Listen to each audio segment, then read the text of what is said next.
Bonjour les cousettes, bienvenue sur Tutophile. Aujourd'hui, on va réaliser un pas à pas mon pull, le petit roulé. Voilà, c'est lui. Celui-là, je l'ai réalisé en maille tricot de chez All Tissu, tissu que j'ai acheté pendant les soldes. À 3 € le mètre, ça valait le coup. Pour avoir le patron et le tuto, il faut cliquer en bas de page sur le lien qui est en bas de page. Ça vous renvoie à ma page internet. Et oui, le petit roulé est un patron payant. Donc merci de ne pas le diffuser, de ne pas le partager. Une fois que vous l'avez acheté, il suffit d'ouvrir le PDF, vous cherchez les pages où il y a les carrés texte de 5 cm de côté. Vous voyez, il y a des petits carrés avec 5 cm, c'est des petits carrés repères. Vous configurez bien votre imprimante en taille réelle avec l'option paysage ou portrait automatique. Vous imprimez donc les fameuses pages avec le carré, ça fait bien 5 cm, vous pouvez tout imprimer. Ça vérifie quand même votre niveau d'encre et le nombre de feuilles qui vous reste parce qu'il faudra 36 pages en tout pour le petit livret donc qui comporte 16 pages et la planche à patron qui a 20 pages. Voilà, au niveau des fournitures à avoir, au niveau du tissu, je l'ai fait en 3 couleurs, vous pouvez le faire en 2 couleurs, en ce que vous voulez. En uni, bon non, il n'y a pas trop d'intérêt, mais vous pouvez le faire un peu comme vous voulez. Bon, pour 3 couleurs, du 34 au 52 pour la partie haute, donc moi là, la partie rose, il vous faudra 1 mètre sur 1 mètre 40 de lace. Pour les empiècements, il vous faudra 40 cm sur 1 mètre 40 de lace, c'est très large, vous pouvez aussi taper dans vos chutes, il n'y a pas de problème. Pour la partie basse, la partie noire, voilà, les manches et le bas devant dos, il vous faudra 1 mètre 50 sur 1 mètre 40 de lace. Du 54 au 60. Et bah pour la partie haute, pareil, 1 mètre sur 1 mètre 40 de lace. Pour les empiècements, pareil, 40 cm sur 1 mètre 40 de lace. Mais pour la partie basse, là, il vous faudra pratiquement le double. Il vous faudra 3 mètres sur 1 mètre 40 de lace. Il vous faudra également du scotch, des feuilles A4, 36, une imprimante avec un bon niveau d'encre, une machine à coudre, aiguille à jersey, c'est pas obligatoire. Voilà, une surjeteuse, pas obligatoire non plus, mais bon, ça fait des finitions top. Du papier à patron, ouais, je vous en parle à chaque fois, hein. Et puis bah, de la bonne humeur, du calme et un peu de musique. Ce pull est à réaliser, je vous ai dit que moi je l'ai fait en maille tricot, mais vous pouvez également le faire en jersey jacquard. J'ai découvert ça et je trouve ça top. Celui que je vais faire pour Sabrina, il n'est pas en jacquard. Mais je me suis acheté des jacquards, j'ai fait cramer la carte bleue. Vous pouvez le faire également en sweat booklet. Comme d'habitude, moi ils sont gradés pour une élasticité modérée entre 4 et 7% d'élastane. Si vous ne connaissez pas l'élasticité de votre tissu dans le petit guide, vous pouvez tester un échantillon de tissu, voilà, en tirant dessus. Si votre tissu a une faible élasticité, il faudra prendre une taille au-dessus. Et si au contraire il est très élastique, il faudra prendre une taille en dessous. Dans le petit livret, il y a le guide détail. Donc vous vous reportez au petit tableau des mensurations. Là, si bien sûr vous ne rentrez pas dans une case, personne ne rentre dans une case, n'hésitez pas à jouer du perroquet ou du pistolet. Vous savez, c'est ça. Voilà, c'est ce genre de choses. Je vous donne un exemple. Vous faites du 36 en bas, du 36 en haut, du 40 au milieu et du 38 en bas. Et bah vous vous amusez à faire des jolies courbes. Il y a des marques repères sur le patron au niveau de la ligne de taille. Et bah les hanches, c'est en bas, hein, la taille de hanche. Donc vous choisissez et bah, les tailles qui vous intéressent. Hop, et vous retracez les contours.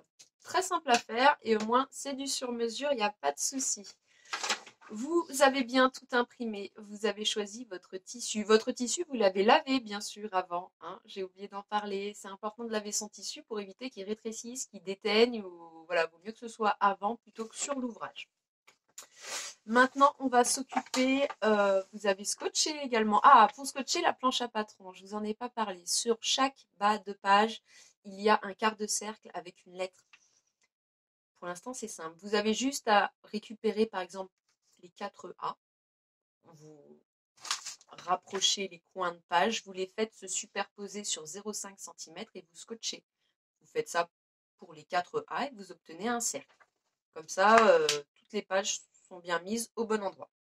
En tout cas, le mieux possible. Oui, je sais, c'est jamais facile de scotcher. Moi, tout va bien et quand je pose les dernières feuilles, je fais oula, j'ai un petit décalage, mais c'est pas grave, c'est l'avantage de la maille. La maille est tolérante. Voilà, la maille est tolérante à si vous avez un petit décalage de 2 mm, c'est pas grave.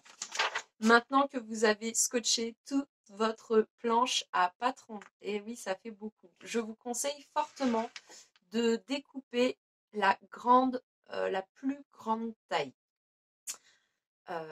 Je suis partisane de décalquer la planche plutôt que de la couper. Sauf que là, 20 pages, ça fait très grand. Ce que je fais, c'est que je découpe la plus grande taille, la taille 60. Voilà, ça me fait des grandes pièces, mais c'est toujours moins grand que la planche. Et c'est plus facile à manipuler et c'est plus facile à ranger également.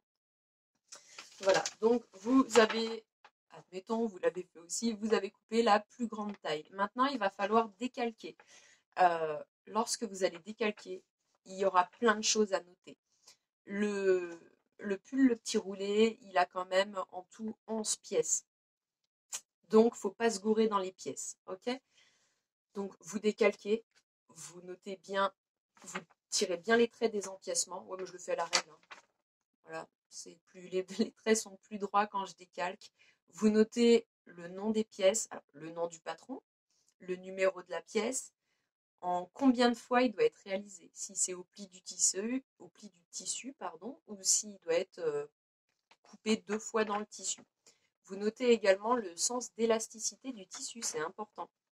Pour le coton, non, pour le coton aussi c'est important. Mais là, surtout si au niveau des empiècements, vous prenez dans vos chutes de tissu, euh, voilà, il faut que ce soit élastique dans la largeur. Toutes les pièces doivent être élastiques dans la largeur. C'est important au niveau du tombé. Sinon, quand vous allez le porter, votre top, il va vriller un peu d'un côté. Ça vous est peut-être déjà arrivé dans le commerce d'acheter un haut qui fait que de tourner. Et bah, c'est qu'il n'a pas été coupé dans le sens de l'élasticité. Voilà, donc là, on est pas mal. J'ai pris un petit peu d'avance. Bah, du coup, ah oui. Voilà, donc vous avez bien tout décalqué, tout noté sur chaque page. Vous avez 11 pièces. Ces 11 pièces, vous les posez sur votre tissu. Donc en fonction, soit c'est en x2, soit c'est au pli. Là, on va laisser 1 cm de marge de couture partout là où il faut. Okay, sur toutes les pièces, c'est 1 cm. Ok? Oui, je me suis avancée, j'ai déjà coupé toutes mes pièces. Mais ça va aller plus vite comme ça. Voilà, à tout de suite. Nous en sommes déjà à l'étape 4. J'ai ma pièce numéro 5, c'est le dos, et j'ai la pièce numéro 6, qui est l'empiècement dos, qui sont en droit face à moi. Okay, je prends la partie du dos et je viens la mettre sur la pièce 6. Vous voyez là? Et là, je la fais décaler, je la décale un chouïa de 1 cm sur la droite. Là, on va s'occuper d'assembler nos devants, nos dos et nos manches, d'assembler tous les empiècements ensemble. C'est-à-dire que dans un premier temps, on va se servir que de la machine à coudre et toujours le même réglage. Donc le réglage, vous mettez l'aiguille le plus à gauche possible, longueur de pointe 3 mm, et on va toujours aligner les bords des tissus avec le bord du pied presseur. Ok, pour l'instant vous me suivez? On épingle à 5 cm du coin. D'accord? Les empiècements, on va les piquer toujours en 2 fois. Même 3 fois, mais dans un premier temps, comme on va faire que de la machine à coudre, toujours le même réglage, on va les faire en 2 fois. C'est-à-dire qu'on va venir piquer une première fois ici, on va laisser l'aiguille dans le tissu. En fait, on va coudre là. On va s'arrêter à 1 cm de ce bord. Tac. Donc en fait, 1 cm, on sera pile au niveau, on sera bien. Je sais pas comment l'expliquer. On sera bien à 1 cm. Ok? L'aiguille sera piquée. On va lever le pied. Et après, on devra pivoter et terminer, rabattre cette partie là-bas. Et on pourra terminer notre couture. Donc, on fera une couture comme ça. Et après, on fera une deuxième couture comme ça. Je ne sais pas si vous m'avez suivi. Bon, pour l'instant, on a retourné la pièce 5 sur la pièce 6. On l'a décalée de 1 cm. On a posé notre épingle à, je sais pas, 5-6 cm du décolleté du V. Ok, et on va pouvoir piquer. Là, bah, je vais piquer en blanc. Et surtout, on aligne bien le pied presseur avec le bord des deux tissus. C'est super important. Comme ça, c'est vraiment notre repère. On a besoin de toucher à rien d'autre pour l'instant. Ok? Je branche la machine et j'arrive. Mon tissu est bien endroit contre endroit. Il est bien aligné là. Les bords sont bien alignés avec le bord du pied presseur. Je suis juste après. Alors, on n'oublie pas que c'est de la maille tricot ou du sweat. Enfin, en tout cas, c'est extensible. Donc, surtout, on ne tire pas dessus. On tire jamais dessus. On commence la couture par un point d'arrêt et on terminera, mais plus tard, par un point d'arrêt. Marche avant, marche arrière, et vous voyez pas grand chose avec ma main. On fait attention de bien s'arrêter à 1 cm du bord, là, du bord blanc. Vous voyez ou vous voyez rien? On ne tire pas sur son tissu, on le laisse bien glisser. Je suis à 1 cm. Alors, c'est là que tout se joue. Je vous conseille de prendre, bon, c'est pas tout à fait une pince à épiler, c'est une pince à épiler qui était fournie avec la surjeteuse. Il va nous falloir des petits ciseaux. Là, on est à 1 cm. Là, du bord, je me suis arrêtée à 1 cm. Ok? Là, on lève le pied. Avec les petits ciseaux, je vais venir faire une entaille sur la pièce 6. Hop. Juste derrière. On fait attention de ne pas couper les fils qu'on vient de faire. Pourquoi on a fait une entaille? Parce que là, le but du jeu, ça va être de tourner la pièce blanche, la pièce 5. Donc, on prend la pièce 5. On la fait pivoter. Doucement, doucement. C'est là que la pince à épiler, c'est pratique. C'est pour pas que ce soit tout fouillis dessous. C'est pour bien que le tissu il soit propre, bien aligné et qu'on soit toujours, que les bords des tissus soient toujours alignés au pied presseur. Là, je suis bien. Je baisse. On regarde dessous ce qui se passe. Ça va, c'est pas cafouillis. On peut reprendre la couture. On ne tire pas dessus, on laisse glisser. Ok? C'est important, c'est vraiment super important. Vous avez vu, il faut pas s'amuser à déformer le tissu. Il faut vraiment que, là, ça va me faire un angle droit. Ici et ici, là, j'ai ma précédente couture qui est bien. Et là, je vais reprendre. Et mon angle, il sera bien défini comme ça. Allez, c'est parti. Vous voyez avec ma grosse main?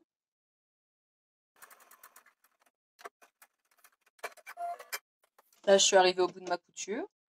J'ai fait marche arrière. Je lève le pied. Hop. Et on inspecte. La couture, elle n'est pas finie, là. Mais mon angle, il est bien défini. Ok? Là, on va terminer la couture de notre empiècement. Donc, on va tourner notre pièce. Plutôt que de coudre la face blanche face à nous, on va coudre l'empiècement face à nous. Hop. Et vous voyez, alors, je ne sais pas si vous voyez, là, on est sur l'envers. Donc là, il y a mes petits fils. Et là, oh, je pense pas que vous le voyez. Il y a la petite incision que j'ai fait dans la pièce 6 qui nous a permis à bien faire pivoter correctement la pièce. Donc, pièce 6, les pièces sont toujours endroit contre endroit, hein. Ça change pas. J'aligne bien les tissus avec le bord du pied. Mon aiguille est au niveau des premiers points de la première couture. Là, j'ai l'aiguille et là, j'ai les premiers points. Je pique, j'avance un peu, marche arrière. Et je continue de coudre jusqu'au bout. On vérifie toujours ce qui se passe en dessous, c'est important. Il peut se passer des trucs.